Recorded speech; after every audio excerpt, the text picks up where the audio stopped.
পৰা সোশ্যাল মিডিয়াত এনেকৈ এখন ভিডিঅ' বহুত ভাইৰেল হোৱা দেখা পোৱা গৈছে। ভিডিঅ'টোৰ আচল ৰহস্য কি, লগতে ভিডিঅ'টো কোন ঠাইৰ বিস্তাৰিত, এইটো ভিডিঅ'ৰ মাজত আপোনালোকক জনাই আছোঁ। অনুগ্ৰহ কৰি ভিডিঅ'টো স্কিপ নকৰি প্ৰথমৰ পৰা শেষলৈ চাব আৰু মোৰ চেনেলত নতুন হ'লে প্লিজ চেনেলটো ছাবস্ক্ৰাইব কৰি মোৰ লগত থাকিব।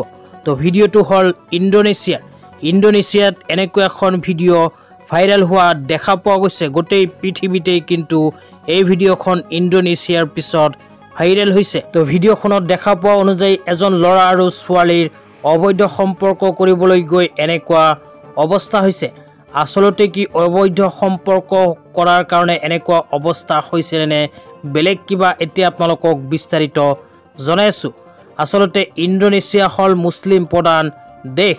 মুছলিম প্ৰধান দেশত এনেকুৱা এখন ঘটনা হোৱাটো এক আচৰিত বিষয়। তো ইণ্ডোনেছিয়া এখন মুছলিম প্ৰধান দেশ হোৱা সত্ত্বেও কিন্তু এনেকুৱা বহু ঘটনা হোৱা দেখা পোৱা গৈছে। ইণ্ডোনেছিয়াৰ মানুহবোৰৰ ভিতৰত কিন্তু এনেকুৱা অবৈধ সম্পৰ্ক বহুত হোৱা দেখা পোৱা গৈছে। তো সেইকাৰণে সজাগতামূলকভাৱে কিন্তু এনেকুৱা এখন ভিডিঅ' প্ৰস্তুত কৰি ইণ্ডোনেছিয়াৰ সকলো মানুহক সাৱধান বাৰ্তা প্ৰদান কৰিছে এহাল যুৱক যুৱতীয়ে।